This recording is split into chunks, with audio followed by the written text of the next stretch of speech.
Hola, buenas tardes a todos. En representación de la Dirección de Formación, la Dirección Académica y la Jefatura de Investigación Educativa de la Escuela Bancaria y Comercial, extendemos un cordial agradecimiento a cada uno de los asistentes que hoy nos acompañan en esa transmisión, parte integral de nuestras jornadas académicas. Mi nombre es Marco Antonio Jiménez Castillo y en esta ocasión estaré moderando el webinar Los exámenes departamentales y el arte de preguntar, a cargo de la doctora Sandra Mainou y Yoldi, a quien ofrezco la más cordial bienvenida. Muchas gracias. Muchas gracias. Gracias, maestra. A continuación, me permitiré compartir con todos los asistentes la semblanza de nuestra ponente. Sandra Mainou y Yoldi es una destacada profesional con una sólida formación académica y una amplia experiencia en el ámbito educativo y empresarial. Posee un doctorado en innovación y administración educativa, una maestría en ciencias de la educación y una licenciatura en mercadotecnia, lo que le otorga una perspectiva multidisciplinaria para abordar los desafíos de la enseñanza y la evaluación. A lo largo de su carrera, ha ocupado roles destacados en empresas como Certa México SADCB y Teleindustria Ericsson SADCB, donde se desempeñó como Project Manager y Service Account Manager, respectivamente, enfocándose en áreas de mercadotecnia, publicidad y relaciones públicas. Esta experiencia le ha brindado un profundo entendimiento del mundo empresarial y de las necesidades de formación y evaluación en un contexto dinámico y competitivo. Como docente, ha dejado una marca significativa en instituciones como el Centro Universitario Indoamericano y la Escuela Bancaria y Comercial, donde ha impartido cursos en áreas económico-administrativas a nivel superior. Además, su labor como elaboradora de reactivos, revisora y validadora técnica en el Centro Nacional de Evaluación para la Educación Superior, Ceneval, y en la Escuela Bancaria Comercial, demuestra su compromiso con la calidad y la excelencia en la evaluación educativa. Con su amplia trayectoria en el diseño de reactivos y exámenes departamentales, nuestra ponente aportará una valiosa perspectiva sobre el arte de preguntar, brindando ejercicios y herramientas para mejorar los procesos de evaluación en el ámbito educativo. Bueno, durante toda la sesión están invitados a participar haciendo preguntas o comentarios en el chat o también tienen la oportunidad de levantar la mano virtualmente en cualquier momento para hacer alguna pregunta o compartir algún comentario. Doctora Sandra, le cedo la palabra. Muchísimas gracias.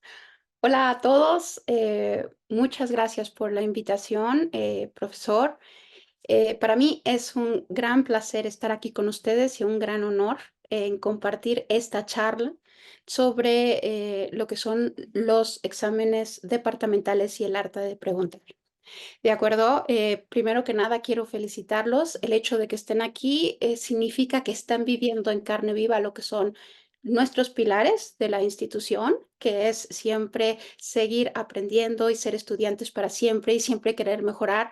Y eso está padrísimo, ¿no? Y yo creo que primero que nada debemos aplaudirnos todos porque eso es lo que hace que nosotros podamos lograr nuestra visión como gran escuela que somos, ¿no? Y podamos aspirar a tener una excelencia académica y ser cada vez mejores, ¿no? Entonces, primero que nada, les doy la más cordial bienvenida. Les reitero, como ya lo dijo el profe Marco Antonio, que esto, más que ser una conferencia, me gustaría que fuera como un tipo taller en donde realmente pudiéramos hablar sobre las cosas, pudiéramos comentar. Si alguien tiene alguna pregunta, si alguien tiene alguna sugerencia, si alguien quiere decir algo más que a mí se me pasó, eso sería padrísimo porque de esa manera retroalimentamos más la conferencia y podríamos aprender más todos, ¿de acuerdo? Entonces, pues sin más preámbulo, si me permiten, voy a compartirles lo que es mi página, mi presentación, para que ya podemos comenzar. A ver, sí se ve todo, todo perfecto, ¿verdad? ¿Sí? Sí, así es. Ok, pues perfecto. Fíjense bien. Yo nombré la presentación, los exámenes departamentales y el arte de preguntar, porque a mí me gustaría tocar tres temas que para mí son fundamentales en el arte de hacer exámenes y preguntas y todo esto, ¿no? Lo primero que vamos a tratar de entender es cómo es que la EBC hace sus exámenes departamentales y cuál es este proceso que se sigue con sus pros y sus contras. Después de esto, vamos a tomar un tiempo que me parece que es muy importante para que yo les pueda mostrar a ustedes cuál es la metodología que se sigue en el momento de que se hacen los reactivos que hace el Ceneval en nuestros exámenes de GEL. Es muy importante que nosotros como docentes aprendamos cómo hacer estos reactivos para poder planteárselos a nuestros estudiantes a lo largo de nuestras clases para que ellos se acostumbren a manejar este tipo de preguntas, ¿no? Porque muchas veces cuando ya van a presentar sus exámenes finales y todo, no es que no se sepan los conceptos, es que no sabemos leer perfectamente este tipo de preguntas que son tan particulares, ¿no? Entonces, eso es algo importante que me gustaría que pudiéramos platicar e incluso que pudiéramos practicar, ¿no? Eso es una de las cosas que queremos hacer. Y después de eso, me gustaría que pudiéramos hablar de las preguntas abiertas que están en nuestros exámenes y también hablar un poquito de esto que es la taxonomía de Bloom, ¿no? Realmente cómo podemos nosotros llevar al estudiante de un nivel de pensamiento muy básico hasta un nivel de pensamiento más complejo.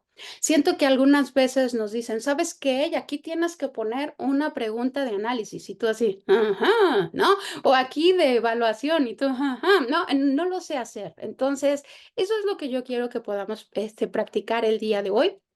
Entonces, bueno, ahora sí vamos a comenzar, ¿no? Bien, ¿qué es entonces un examen departamental? Fíjense bien, un examen departamental es una evaluación académica.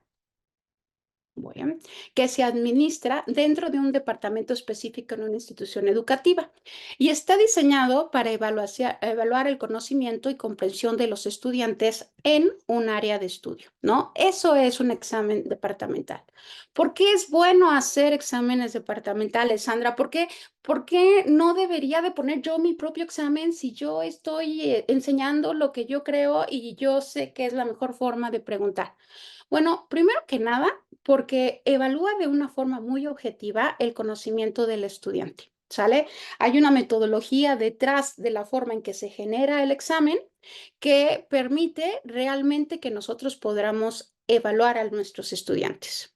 También nos sirve para evaluar el programa académico. Realmente el hecho de que todos los estudiantes estén contestando el mismo examen nos permite medir a nosotros como escuela si estamos logrando los niveles de aprendizaje que estamos tratando de tener en nuestros objetivos.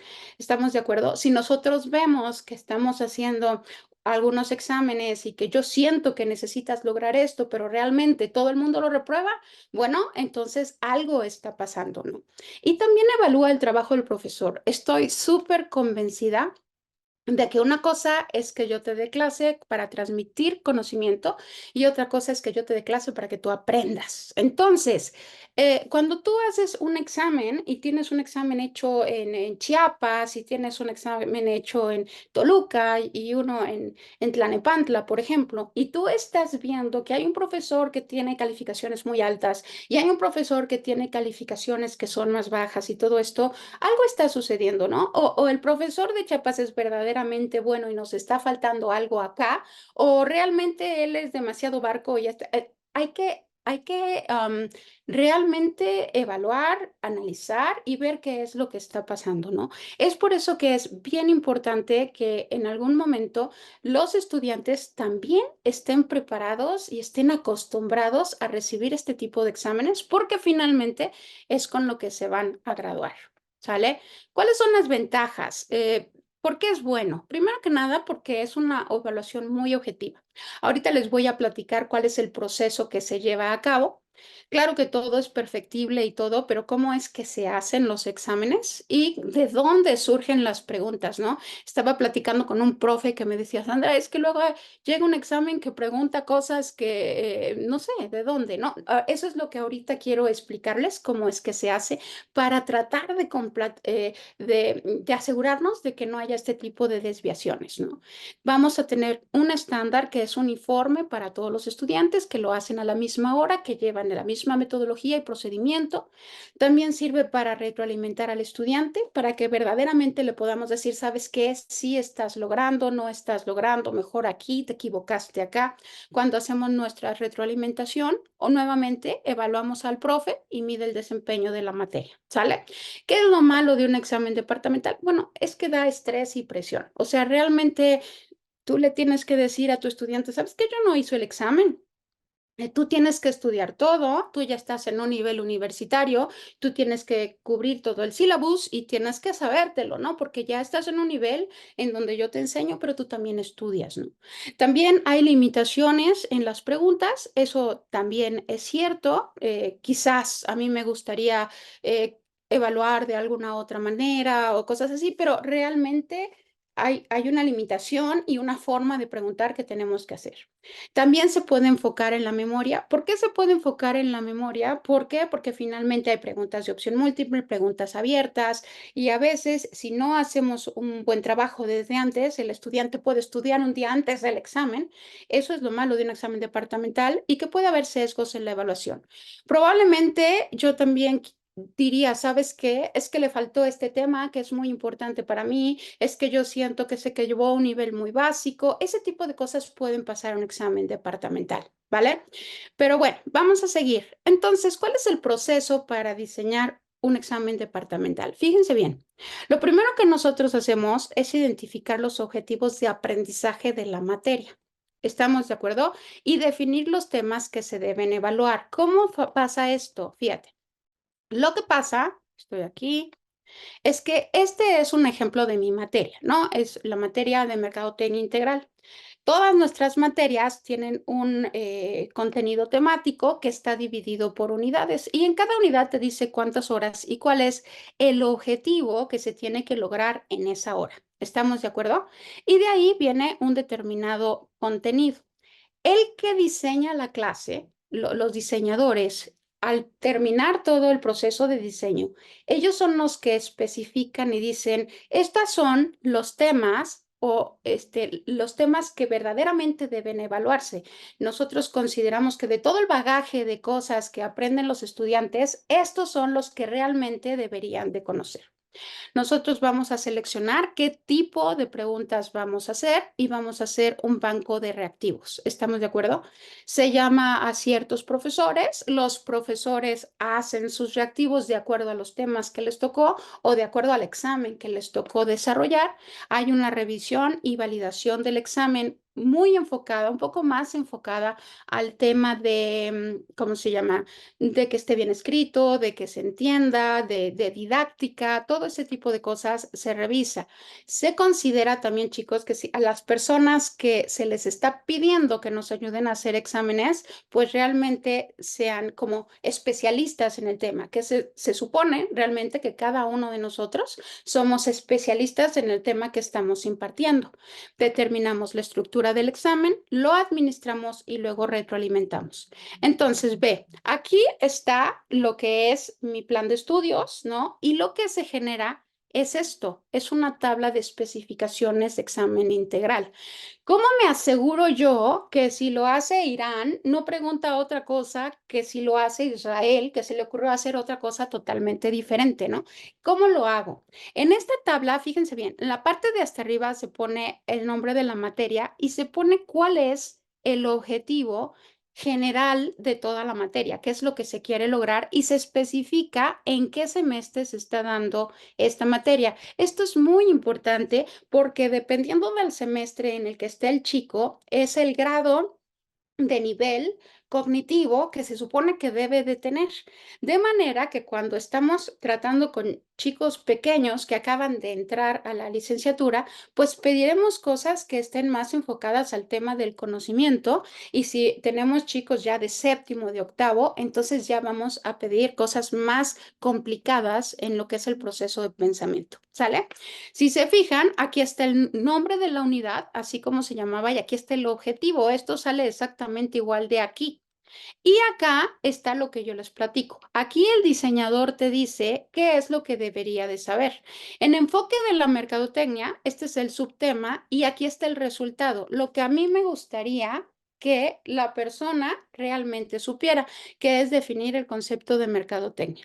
Yo le he borrado aquí como todo todos los temas y eso, porque no se trata de poner ahorita como para que todo el mundo vea y sepa que es exactamente lo que viene en el examen, ¿no? Yo he borrado todo esto, pero bueno, vamos a pensar que se va a preguntar el concepto de la mercadotecnia, el nivel taxonómico que se busca es de conocimiento y el tipo de pregunta en la que voy a obtener esta información es una pregunta de opción múltiple.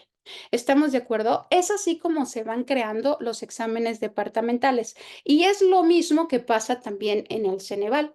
Se hace un como comité de personas que son las que arman el examen y se hacen este tipo de tablas en donde se dice un estudiante recién graduado debería de saber esto con esto y esto es lo que se debería de preguntar con este nivel. Y de ahí en adelante se van generando todo lo que son las preguntas. Así es como salen los exámenes.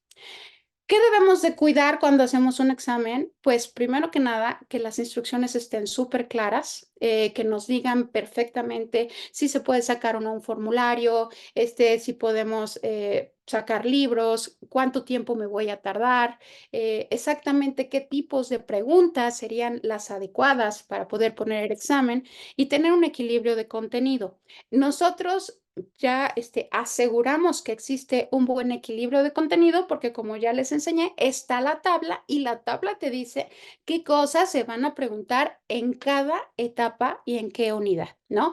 Debemos tener un ambiente adecuado cuando estemos haciendo el examen, sin ruido, sin distracción.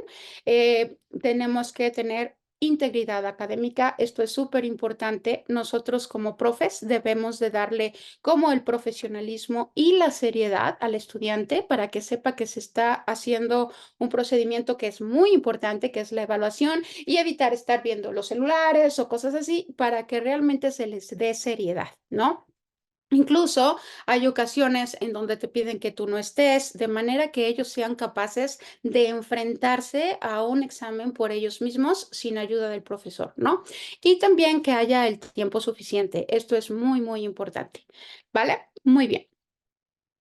Ahora bien, lo siguiente que vamos a ver, primero que nada, ¿alguien tiene alguna duda o algo que comentar o estoy bien? ¿Estamos bien? Sí, por Sí, ahí. gracias, Sandy. Gracias, ¿Sí? sí. ¿Todo bien? Perfecto. Gracias, todo bien, muy bien, Muy gracias. bien, ok, ahora sí, vamos a pasar a la siguiente parte de la ponencia y esto es como lo más importante que quiero que entendamos. Te voy a enseñar cómo se hacen las preguntas cerradas de cuestionamiento directo, tal cual nosotros nos enfrentamos cuando hacemos un examen de fin de carrera, con la finalidad de que todos sepamos hacerlas y todos, cuando hagamos un ejercicio, cuando nos pidan preguntas para nuestro examen, todos sigamos exactamente el mismo formato y los chicos estén preparados desde chiquitos, desde un inicio a este tipo de preguntas, ¿de acuerdo? ¿Qué debe de tener una pregunta para que esté bien planteada? Lo primero que debe de tener una pregunta es contenidos vigentes. Es muy importante. Tenemos que cuidar que nuestras preguntas sean de la última ley que se publicó, que sea de lo nuevo. ¿Sí me explico? No podemos preguntar cosas antiguas. Otra cosa muy importante es que no se responden por sentido común. Y esto, si bien suena como muy lógico, de pronto es difícil. Nosotros tenemos que lograr que un estudiante, que a veces no pasa, que un estudiante que va a presentar el examen y que no ha tomado la materia no pueda contestar. O sea, que verdaderamente la pregunta esté midiendo algo que se enseñó. Entonces, no se resuelve por sentido común y utiliza un lenguaje adecuado. Esto es muy importante. Necesitamos utilizar el lenguaje técnico que el estudiante debe de manejar en el nivel que está. ¿Estamos de acuerdo? Muy, muy importante. ¿Qué más? Una pregunta debe de tener una sola acción. O sea, vas a preguntar una cosa solamente. No se puede decir en qué lugar y cuándo. No, ahí ya serían dos. Solamente se puede preguntar una cosa a la vez y no podemos nunca utilizar frases como ¿cuál sería el más adecuado? ¿O cuál sería el ideal? ¿O cuál sería el mejor? Porque si yo te estoy diciendo, oye, ¿cuál sería el más adecuado? Eso se presta a que yo te dé otra respuesta y te diga, bueno, no es el más adecuado, pero también es factible. ¿Sí me explico? Debe de tener una sola respuesta y esa es incontroversible. Entonces, debe de decir como esto, exactamente esto es la respuesta. Y una cosa súper, súper, súper importante, profes, es que no puede tener nombres de marcas, nombres de personas, no puede tener ninguna referencia comercial. Yo no puedo decir, la empresa Coca-Cola ha decidido lanzar al mercado tal cosa. Si yo le digo al alumno que estoy hablando de la empresa Coca-Cola, en ese momento el estudiante hace una referencia a la empresa a la que estamos hablando y ya sabría qué es lo que hace la empresa. ¿Así me explico? Entonces, nosotros tenemos que hablar en general. Tendríamos que decir, una empresa refresquera o productora de refrescos está intentando lanzar al mercado un nuevo refresco sabor limón. ¿Estamos de acuerdo? De manera que no haya forma de que el estudiante pueda tener una referencia, sino que se dedique a analizar la pregunta que se le está planteando. ¿Estamos de acuerdo? Eso es importantísimo. Y además de todo, la última es que siempre se debe redactar en forma afirmativa. No podemos preguntar, ¿cuál de las siguientes no es una acción posible? No, eso no se puede. Siempre es, ¿cuál sería la estrategia adecuada para tal cosa? ¿O qué estrategia debe utilizarse? ¿O cómo se podría medir o cómo se puede medir el desempeño de la estrategia planteada? ¿Estamos? Esa es la forma en donde, cómo vamos nosotros a plantear las bases de todas las preguntas, ¿ok? Ahora, ¿cómo deben de ser las opciones de respuesta? Esto es muy, muy importante. Lo primero que nada es que todas deben de ser del mismo campo semántico. ¿Qué significa esto? Significa que si yo estoy diciendo cuál es la estrategia, la opción A, B y C, las tres deben de ser estrategias. ¿O cuál es la táctica? Las tres deben de ser tácticas. Es muy importante. Y no es posible jamás que se repitan las palabras. Ahorita les voy a dar un ejemplo de una pregunta mal planteada y de una pregunta bien planteada. No se puede que en las respuestas pongas una palabra repetida, repetida y repetida, porque no es un examen que mida tu capacidad de atención y no sé, capacidad lectora. No, lo que yo quiero es que sepas contestar el conocimiento. Entonces nosotros no repetimos ninguna palabra en ninguna de las respuestas. No se puede preguntar nada como la opción A y B o todas las anteriores o ninguna de las anteriores. Nada de eso está permitido y tenemos que evitar totalmente las palabras nunca, las palabras siempre. Una cosa que es vital. Vital, vital, profesores, es que deben tener la misma extensión. Esto es súper, súper importante. ¿Qué significa? Que si una respuesta tiene 5 palabras, la segunda respuesta o la segunda opción de respuesta debe de tener también 5 palabras. ¿Por qué? Porque si tú pones una respuesta que es más larga que las demás, lo más seguro es que esa sea la correcta. Entonces, hay que cuidar mucho la redacción de las respuestas de manera que tengan el mismo longitud, ¿ok? Y muy importante también es que si la respuesta es numérica, vamos a acomodar las respuestas de la más chica a la más grande. Insisto, no se trata de medir la atención del estudiante o de que pierda tiempo en su examen en revisar en dónde está el número, sino las respuestas, por ejemplo, serían 5, 8 y 10. ¿Estamos de acuerdo? Esas serían las respuestas. ¿vale? ¿Me pueden poner como un dedito para arriba o una cara feliz de que vamos bien, por favor, y que nadie tiene ninguna duda? Si me ayudan con eso, por favor. Muchas gracias a Elvira, muchas gracias Gerardo, Guillermo, muchas gracias Jessica, Justina, muchas gracias. Perfecto. Bueno, vamos súper bien. Vamos a seguir adelante. La respuesta correcta. Fíjate bien, mi respuesta correcta debe de ser única. Nada de que, pues lo voy a dejar medio abierto y puede ser esta y puede ser la otra. No, nada más una. La respuesta debe resolver el planteamiento, que en el caso de las preguntas de nuestro examen Ceneval, de nuestro GEL que hacen nuestros chicos, siempre es un planteamiento práctico. En general, nunca se preguntan cosas como de teoría directa, sino siempre se preguntan como situaciones y nosotros tenemos que poner una respuesta que solucione la situación que se está planteando en ese caso y además es totalmente incontrovertible. O sea, no hay manera de que Mariana me diga, no, ¿sabes qué es? ¿Qué es esta? Y que María Barragán me diga, no, es la otra. O sea, tenemos que estar seguros de que hay una sola respuesta correcta. ¿Y qué pasa con los distractores? ¿Qué son los distractores? La respuesta correcta es la B. ¿Qué pasa con la A y qué pasa con la C? Fíjate bien, la A y la C deben de ser viables y posibles. Eso significa que tú vas a poner en la respuesta los errores más comunes del estudiante, de manera que un estudiante que no domina el tema agarra y diga, pues es esta, simplemente porque no lo domina perfectamente. ¿Sí me explico? El estudiante siempre debe de salir como que, sí, sí pude, ¿no? No, yo me tengo que fijar, por ejemplo, si yo estoy haciendo una pregunta en donde la respuesta está en una fórmula y yo sé que se equivocan siempre en los porcentajes o lo que sea, una de las respuestas tiene que tener el error más común, ¿sale? De cualquier manera, la persona que lo tiene bien siempre lo va a tener bien, ¿ok? Otra cosa que es muy importante es que todos tienen que tener la misma precisión que la respuesta correcta.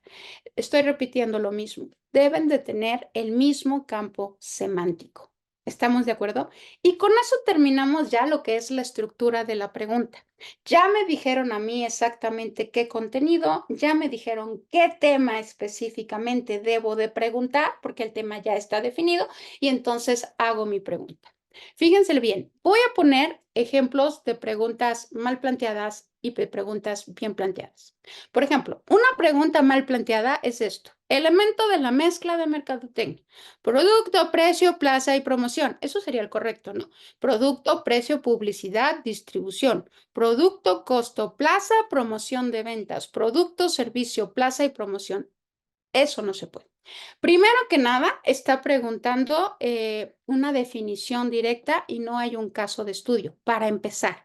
Y después se están repitiendo las palabras. En cuanto a longitud, bueno, eso yo puedo decir que sí están más o menos del mismo tamaño, ahí no habría un problema, pero no podemos repetir palabras. ¿Cómo sería la forma correcta de plantear este tipo de preguntas de esta manera?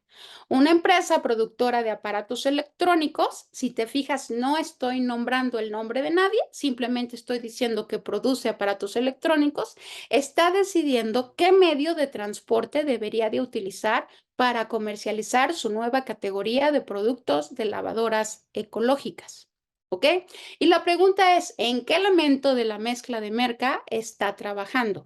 Y la respuesta es producto, precio, plaza o promoción. ¿Sí se pueden dar cuenta? ¿Alguien tiene alguna duda de esto? Si te fijas, tengo que preguntar una situación, un caso, ¿ok? Vamos a ver otra. Fíjate bien. Son los pasos ordenados que deben realizarse al desarrollar una investigación de mercados. Una de las cosas que necesita saber un licenciado en mercadotecnia son los pasos para hacer una investigación de mercados. Esa fuerza, hay que saberlo, ¿no? Pero, ok, yo necesito que te sepas los pasos, pero esta es una manera incorrecta de decirlo. Diseño de investigación, definición de objetivos, diseño de muestra, conclusiones y trabajo de campo. Definición de objetivos, diseño de... No lo voy a leer todo porque si no se van a aburrir. Pero si se fijan, lo único que estoy haciendo es cambiando el orden. Mal. Mal, totalmente mal. Nuevamente estoy pidiendo una definición de teoría directamente y además estoy repitiendo las palabras. Lo que estoy haciendo es ver si el estudiante tiene una buena comprensión lectora y si tiene la capacidad de poner atención y elegir la que más le gusta. No. ¿Ok? ¿Cómo sería una pregunta bien planteada? Una pregunta bien planteada sería la siguiente.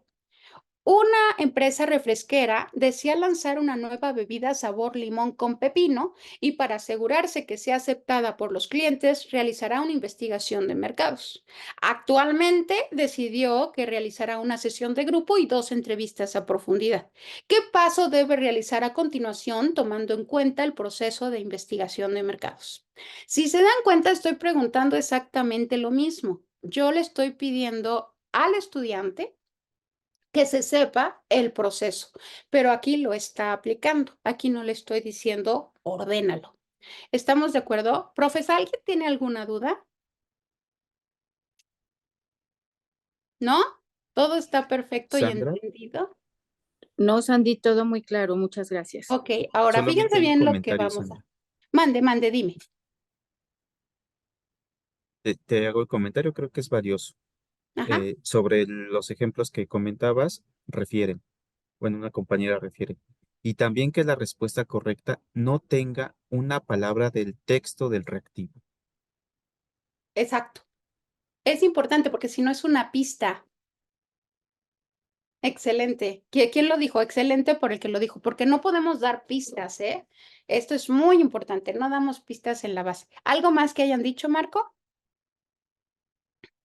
No, por el momento no, y lo dijo nuestra compañera María Arcelia del Socorro. Muchas Ok, gracias. muchas gracias, María Arcela. Ahora vamos a ver si como roncan duermen, porque no hay dudas. Entonces, fíjense bien lo que vamos a hacer. En 10 minutitos, no más, no, es más, 5 minutos, porque esto es súper rápido. Los voy a poner en 3 equipos o en 4 equipos los voy a poner. Y les voy a poner un link. En este momento estoy poniendo en el chat un link a, ¿cómo se llama? Una presentación en mi Google Drive. ¿Estamos de acuerdo? Todos pueden entrar ahí. Los voy a poner a cada uno en un equipo, ¿sale? Y bueno, son al azar, totalmente al azar. Ustedes, por favor, pueden compartir su pantalla, y me plantean una sola pregunta, Egel. Les voy a dar, ¿cuánto pueden hacer una pregunta? ¿En 5 o en 7 minutos? ¿Quién me dice en cuánto tiempo se la avientan? ¿Profes? ¿En cuánto tiempo hacen una pregunta? La compañera Elvira Ajá,7 minutos nos refiere siete para minutos. ponernos de acuerdo. De acuerdo. 7 minutos. Perfecto. Sí. Ok, ok. Vamos a hacerlo en 7 minutos y me plantean una pregunta. Voy a abrir 4 grupos, nada más, y entonces van a hacer 4 preguntas en donde ¿cómo se llama? En donde te toque. ¿Estamos de acuerdo? Eso es lo que vamos a hacer. Y tú planteas tu pregunta y después de estos 7 minutos voy a regresar aquí, las vamos a leer y vemos cómo nos va. ¿Les parece bien? ¿Sí? Sí, Bueno, vamos pues, vamos a crearlos y cada quien se va, por favor. Escojan la materia más técnica, la más difícil, la que sea más así como preguntar y hacer una pregunta. Bueno, aunque no tengan que hacer como números y así, porque si no, no voy a saber yo si está bien o si está mal. ¿Estamos? Vaya, ya pueden irse, por favor.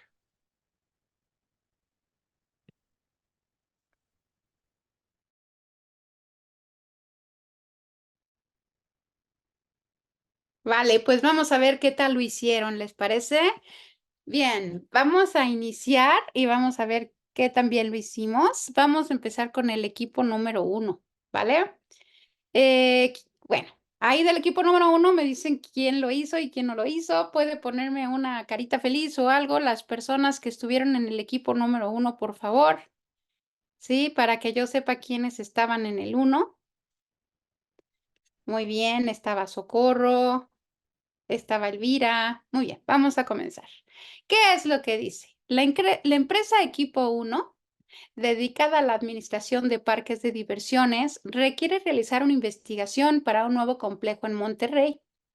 Dispone de un capital de 10 millones de pesos y planea invertirlos en un plazo de 5 años, con una tasa de inversión del 6% anual. Desea saber la fórmula correcta para conocer el monto final al retirar el término de dicho plazo. Bueno, y aquí sus respuestas tienen como sus, ¿cómo se llama? Fórmulas. Profes, ¿un alumno debería de saberse de memoria las fórmulas? Hola, Sí, Guillermo, te escucho. ¿Debería de saber el estudiante las fórmulas de memoria? sí. Ok, Por referencia, un alumno me comentó que en el EGEL le pedían ajá, precisamente esto, las fórmulas. la Perfecto. fórmula del monto. Es una fórmula, digamos, universal es la más básica de finanzas o matemáticas financieras para Ok. calcular el valor futuro de una inversión. Y me llamó la atención, dije, ah, caray, ¿te preguntaron eso en el EGEL? Sí. Dice, y no me la supe. Qué bueno, es bueno saberlo, ¿no? Todo lo que va a hacer. María Barragán, cuéntame. Hola, en nuestros exámenes muchos vienen con formulario, entonces en esos casos el saber la fórmula no nos contaría tanto, más bien su aplicación. Ok, ok. Bien, ¿qué es lo que veo aquí? Dice la empresa equipo número 1, lo que hubiera sido como mejor es que pusiéramos una empresa dedicada a la comercialización de frutos, no sé, o a lo que sea, ¿sí? Dar un poquito más de contexto, por favor. Está muy bien que se especifica el capital que se requiere y todo. Otra cosa, eh, hay que poner que una pregunta. ¿Desea saber la fórmula correcta para conocer el monto final al término de dicho plazo? Sería, ¿cuál es la fórmula correcta que debe utilizarse para lograr esto? O para lograr el procedimiento o para, ¿sí queda claro, profes? Esa sería como mi, ¿cómo se llama? Mi contribución o mi sugerencia. La pregunta debe de ser muy clara, ¿no? ¿Cuál es? ¿Qué es? ¿Estamos? ¿Sí? Sí. Y bueno, aquí en cuanto a las fórmulas, no puedo dar como mucha retro porque no sé, pero está bien, ¿vale? Vamos con el siguiente. Dice, un exportador de sandía desea conocer en cuál de las reglas Incoterms 2020 la entrega y la transmisión de riesgos de mercancía se efectúa una vez que la mercancía se encuentra a bordo del transporte principal e incluye costos en destino. Y aquí están las opciones: FOB, FCA, SIP, CPT. Se entiende entonces que un estudiante que va saliendo de la carrera debería de saberse los 5 terms de memoria y debería saber lo que significa cada uno. Si se dan cuenta, está muy bien, está planteada de forma positiva, no hay ningún negativo aquí. Y también nos dice que es un exportador de sandía, es la misma longitud semántica para todos. Es una excelente pregunta, profes. Muy bien para el equipo número 2. Una fanfarria, ¿eh? Muy bien, muy buen trabajo. El equipo número 3 dice, una empresa del sector tecnológico, perfecto, está realizando su planeación estratégica y desea hacer un análisis de la situación de su mercado para identificar posible competencia. Para esto, va a usar la metodología de las 5 fuerzas de Porter. ¿Cuál sería la fuerza de Porter que debe de usar? Fíjense bien, nuevos competidores, competidores actuales, clientes y proveedores. Si ustedes se dan cuenta en esta pregunta, ¿cuál sería mi primera retroalimentación? ¿Cuál sería para identificar la posible competencia? Si me explico, aquí está el tip. Para identificar la posible competencia, entonces serían los nuevos competidores. ¿Están de acuerdo conmigo? Profes, ¿alguien que haya hecho esta pregunta? Sí, sí, de hecho esa era la intención. Somos el equipo 3. Ajá, no se puede. Esto es una pista, Ajá, es una super pista. No quiere identificar la posible competencia. Entonces, pues en la pregunta está la respuesta. sí, tienes razón. Ajá. Otra cosa es que aquí dice nuevos competidores, aquí son 2. Competidores actuales, aquí son 2. Clientes, aquí es 1 y proveedores son otros. Entonces aquí necesitaríamos poner fortaleza de los clientes o otro sinónimo, presencia de proveedores. ¿Sí me explico? Tendrían que ser 2 en cada uno. ¿Sí? Y tendríamos también que tener cuidado porque en realidad el análisis de las fuerzas de Porter no nos ayuda a determinar la competencia. Entonces, tenemos que tener como mucho cuidado en lo que estamos preguntando, porque para eso no sirve ese análisis. ¿Estamos de acuerdo, profes? ¿Me ponen una carita feliz, por favor?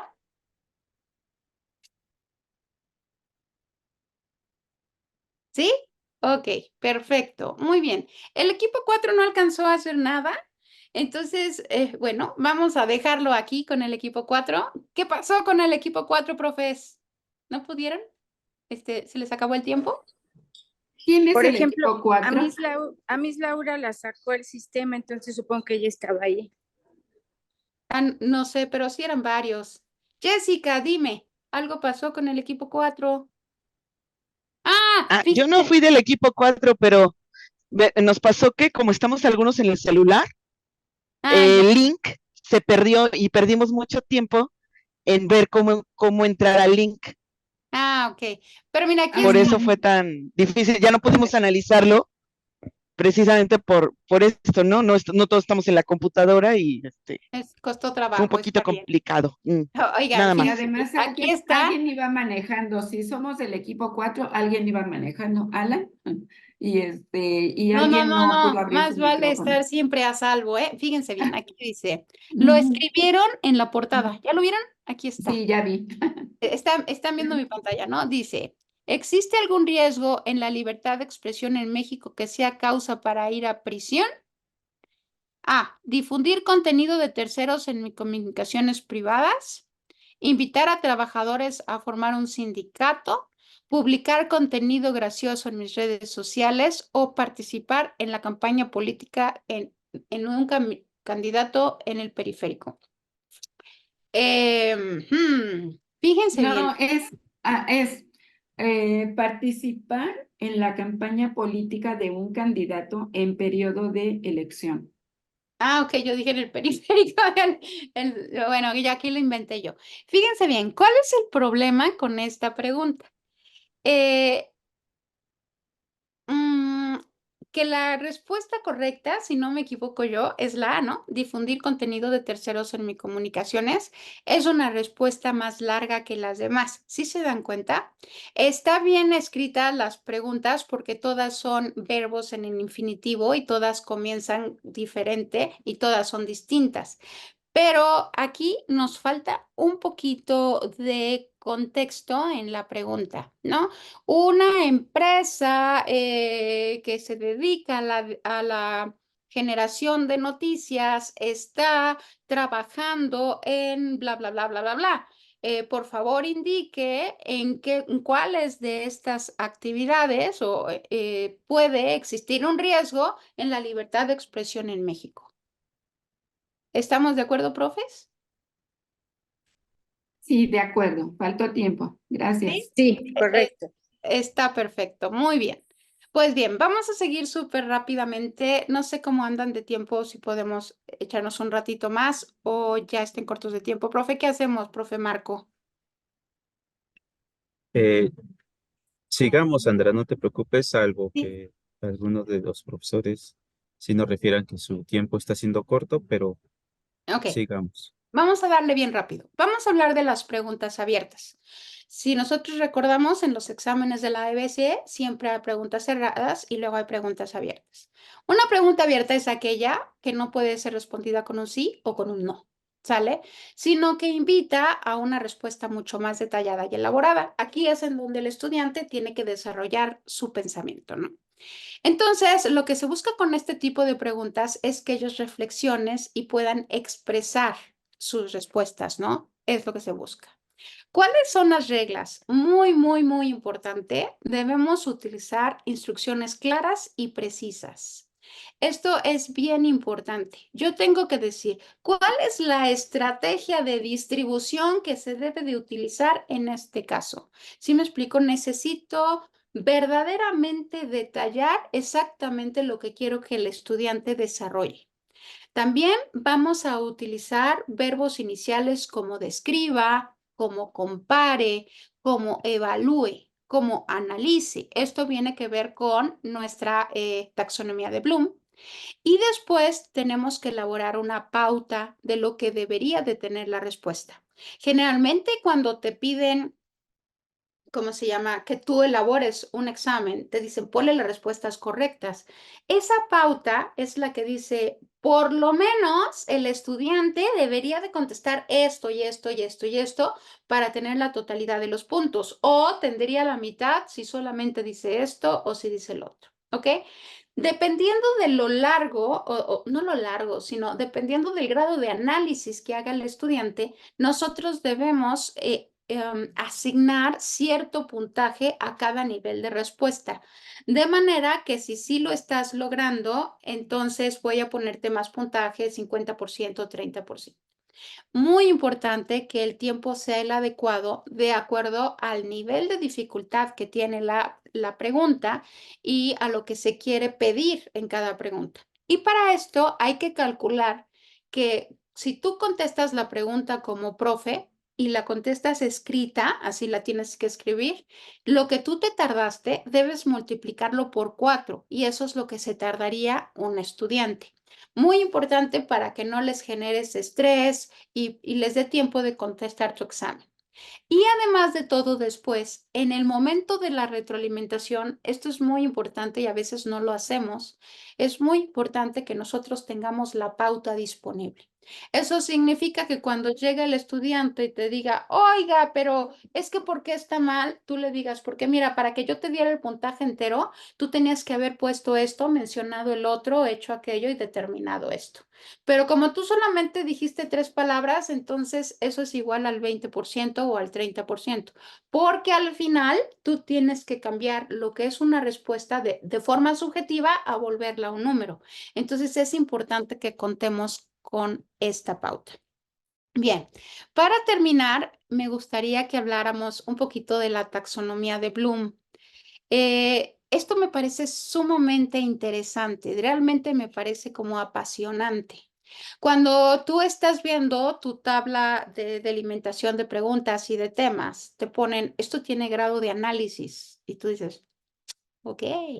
O este tiene grado de aplicación y tú dices, ajá, ajá. Y no sabemos realmente qué es conocer o cómo se comprende, cómo se analiza, ¿sí me explico? O cómo podemos realmente hacerlo.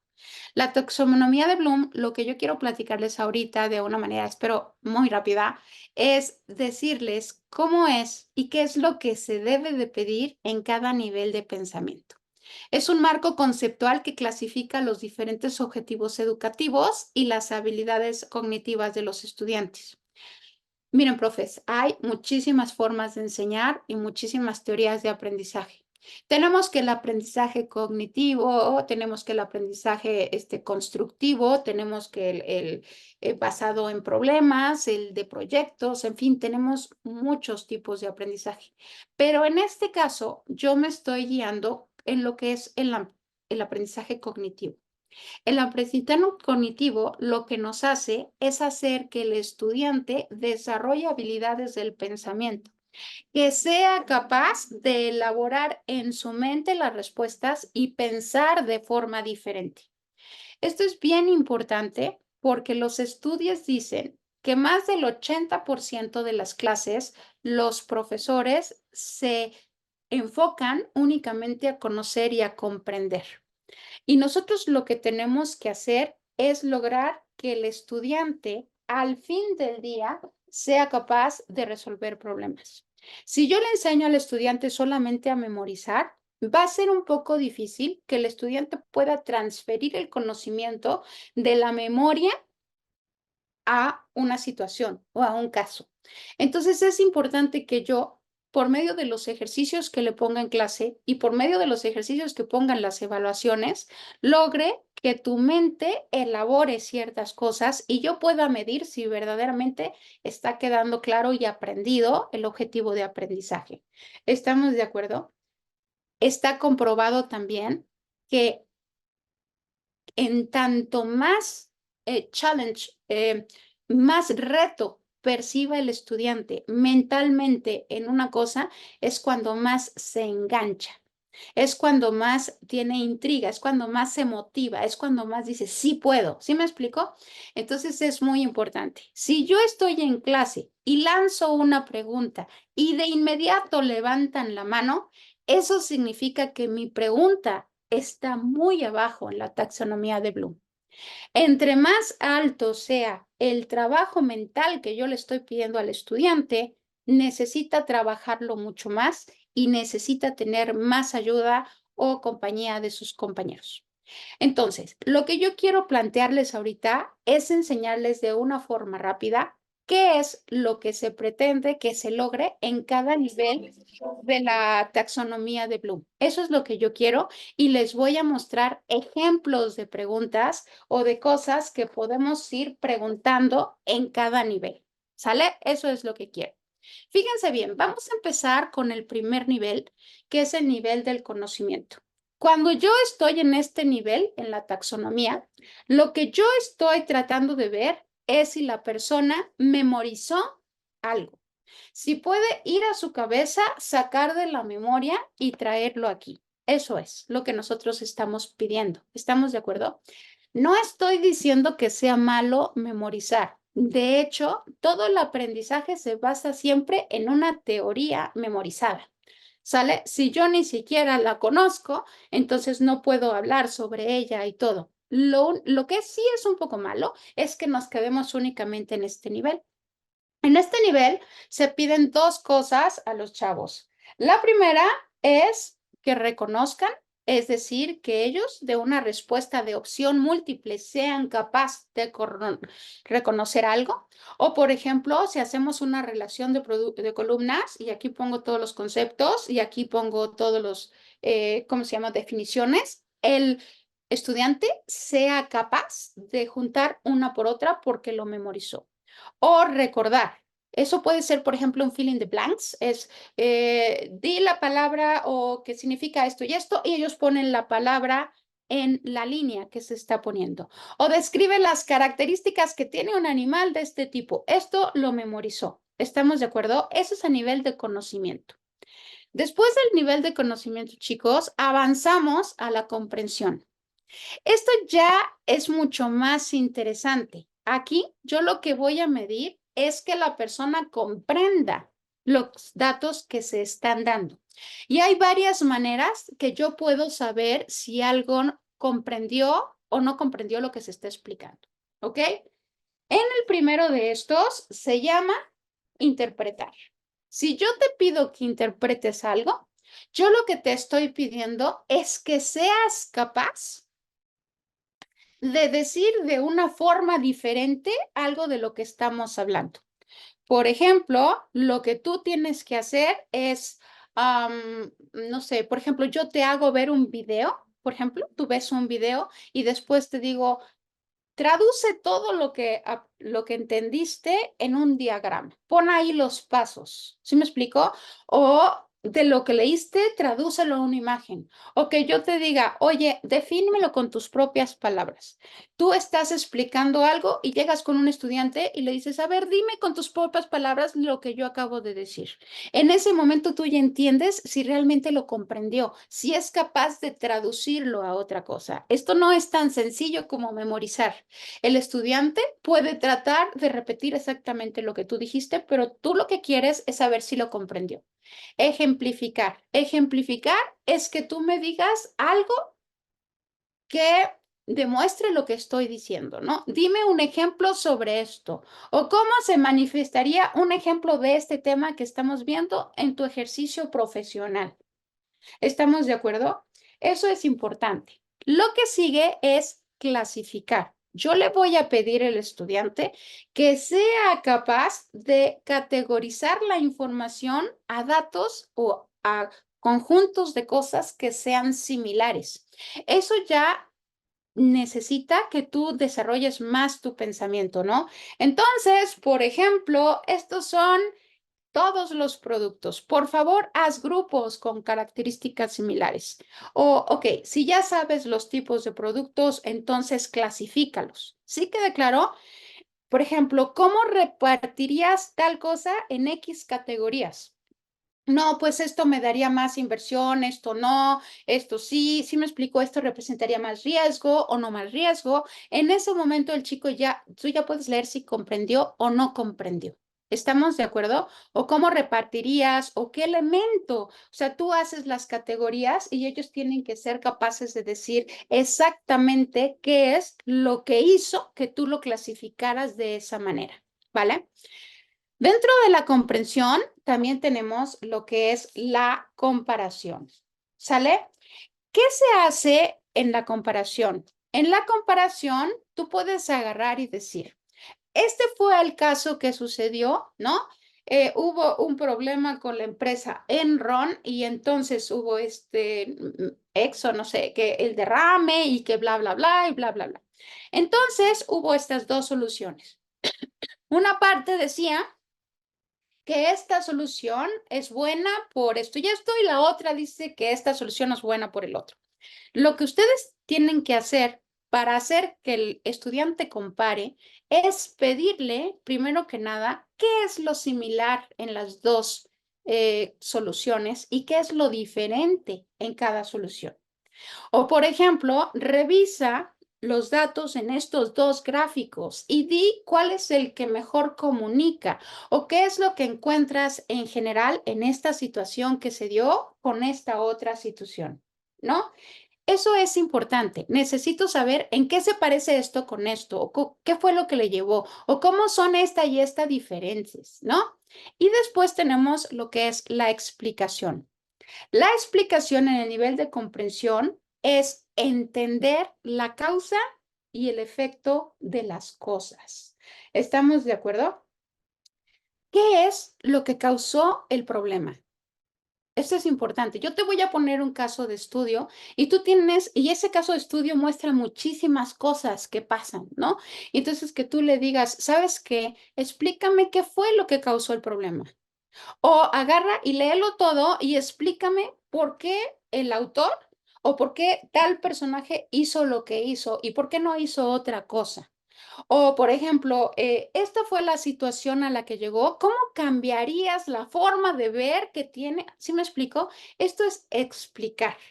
El estudiante debe de saber entender las relaciones de causa y efecto de las cosas que yo estoy explicando. Este es muy, muy importante, el saber resumir. Eso sigue siendo todavía en el segundo nivel, ¿no? El segundo nivel de toda la taxonomía. Aquí, en el segundo nivel, el estudiante debe de ser capaz de tomar los puntos principales de lo que se está dando. Tiene que ser capaz de sintetizar y tomar lo más importante de una forma sencilla. ¿Sí me explico? Puedes ponerle un video, puedes poner una lectura, puedes decir todo esto y decir, por favor, resume lo que acabo de decir. O entonces empezamos a tener una discusión entre unos y otros, estamos haciendo un debate y tú le preguntas al siguiente estudiante, por favor, resume el argumento de tu compañero. ¿Qué es lo que quiso decir? O yo doy toda mi explicación y te digo, por favor, sintetiza lo más importante que aprendiste de esta lección. Ajá. E inferir, eso está muy padre, sirve para tener las evidencias que tú seas capaz de decir cuál es la evidencia que te hizo llegar a determinada conclusión. ¿Estamos de acuerdo? Eso es inferir.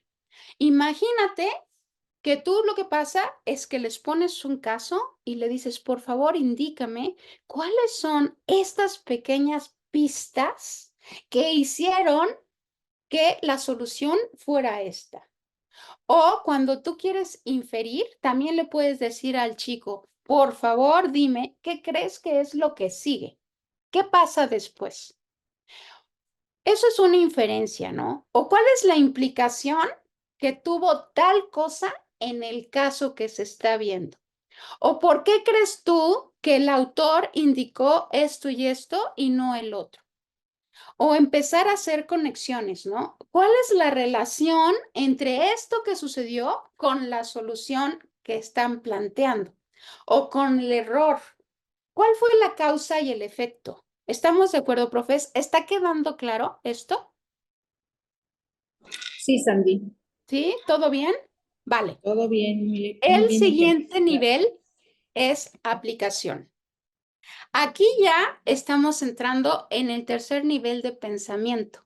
Aquí ya le estamos diciendo al estudiante, necesito que apliques lo que estamos aprendiendo. Cuando se habla de nivel de aplicaciones, en general, lo que se le pide al estudiante es que use una metodología que tú le enseñaste. O sea, tú le dices, por favor, estos son los pasos para hacerlo, entonces haz el procedimiento. ¿Estamos de acuerdo? Eso es lo que se hace a nivel ejecutar. Te pido, por favor, que tú lleves este procedimiento a la práctica. ¿Cómo se resolvería esto si seguimos el método no sé cuál? ¿O cómo se resolvería esto si, ¿cómo se llama? Si se sigue este otro método. Entonces, ya tienes dos respuestas diferentes. Estás ejecutando y después de ejecutar ya le puedes decir, entonces, analiza. Entonces, piensa qué es lo que está pasando. Cuando usamos implementar, también tiene que ver con los procesos, pero estos son como más retadores. Digamos que cuando estamos en ejecutar, les decimos que sigan el procedimiento tal cual es, ¿no? Paso por paso, una cosa y después la otra y después la otra. Pero cuando yo te digo implementa, te doy más libertad. Tú sabes el procedimiento, pero aquí pueden haber muchas respuestas posibles. Por ejemplo, aquí dice, ¿no? Pedir a los estudiantes que hagan una lista de productos que necesitan para solucionar su problema. Porque, por ejemplo, se quedaron atascados en medio del desierto, ¿no? Entonces tú le enseñas en pensamiento crítico cómo debería de resolverse un problema, pero después les dices, esta es la situación. Estamos en bancarrota, ¿no? Ahora sí, ¿cómo lo harías? En este caso, igual ellos utilizan un procedimiento, pero en la ejecución es, ejecuta el procedimiento y di qué pasa, y en este no. En este sí el estudiante tiene que ver como muchos más variables y tienen que analizar mucho más cosas, ¿no? Esto es la diferencia principal. O yo puedo agarrar y decirte, ¿sabes qué? Implementa el procedimiento que yo te enseñé. Entonces, tú lo implementas y sacas una solución. ¿Estamos de acuerdo? Y después de que terminaste la solución, yo puedo agarrar y decirte, perfecto, lo hiciste muy bien. Ahora dime, ¿cómo podemos mejorar el procedimiento que ocupaste? Entonces el estudiante dice, ups, ya lo sabes usar, ya lo hemos hecho varias veces, pero ahora necesito que seas capaz de mejorarlo o seas capaz de cambiarlo para que dure menos. ¿Cómo lo harías de forma distinta? Esto es bien interesante porque ya empezamos a hacer que el estudiante empiece a reflexionar como si fuera un consultor, por ejemplo, ¿no? Es importante esto. Ya estamos en el nivel de aplicación. Después del nivel de aplicación sigue el nivel de análisis. Aquí, en el nivel de análisis, ya el estudiante es capaz de que tú le das el caso y es capaz ya de hacerlo pedacitos y después de hacerlo pedacitos, encontrar relaciones entre las causas. Aquí ya le estoy pidiendo al estudiante que piensa mucho más, ¿no? Fíjate bien, en la parte de diferenciar, lo que yo quiero lograr es que el estudiante entienda qué cosas son importantes y qué cosas no son importantes. Qué cosas verdaderamente tienen un impacto en el problema que se está poniendo y qué cosas no. Y esto es vital en los exámenes EGEL. Porque el examen EGEL siempre te da un pequeño caso y el caso tiene distractores y te habla de tal cosa y de tal cosa, no sé qué, y te marea y no sé qué, y luego te pregunta otra cosa. Es muy importante que el estudiante cuando lea el caso diga, esto no tiene que ver, esto sí tiene que ver y esto es lo medular que verdaderamente se está preguntando. Esto es importante, ¿sí? ¿Cuál es exactamente el hecho que contribuyó a que esto sucediera? ¿Qué información no es relevante? ¿Qué información necesito para poder resolver el problema? ¿Sí queda claro? Eso es diferenciar. Ahora, vamos a hablar de organizar dentro del tema del análisis. En la organización vamos a identificar relaciones entre las cosas que pasaron. Eso es, vamos a partir las cosas y después vamos a tratar de entender cómo se relacionan estas cosas entre sí. Entonces, aquí yo ya te pregunto, oye, ¿existe un patrón? O sea, ¿tú ves un patrón en las cosas que están sucediendo que tú crees que puedan dar lugar a otra cosa más? Sí, dicen que la historia siempre se repite, entonces aquí aprendemos nosotros a tener patrones o tengo toda esta información y la necesito comunicar, entonces, ¿cómo la acomodo dentro de un caso o cómo la acomodo en una gráfica o en una tabla? Eso es organizar. ¿Cómo puedo ordenar, organizar o cambiar las siguientes ideas para que la gente las entienda, para que yo las pueda interpretar? Eso es a nivel organización. Y la atribución sirve para pedir al estudiante que sea capaz de identificar desvíos en la información, ¿sí? O puntos de vista. En este momento, cuando ya estás leyendo y digas, aquí está el error. ¿Qué pasó, profe Marco? Hola Sandra, ya estamos ¿En terminando la, tiempo? la sesión, Ok. entonces si nos ayudas a cerrar, Sí, sí, una ya disculpa la a todos. terminó rápidamente. Ujú, Ok, gracias. aquí ellos necesitan saber y atribuir cuál es la falacia, ¿sale? Después del análisis viene la parte de evaluación.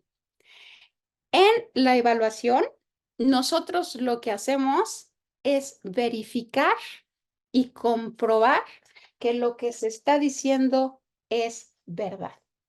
Aquí lo que nosotros buscamos es tener estudiantes que sean capaces de cuestionarse y que te digan cuál es el fundamento que hace que lo que estás diciendo es verdad.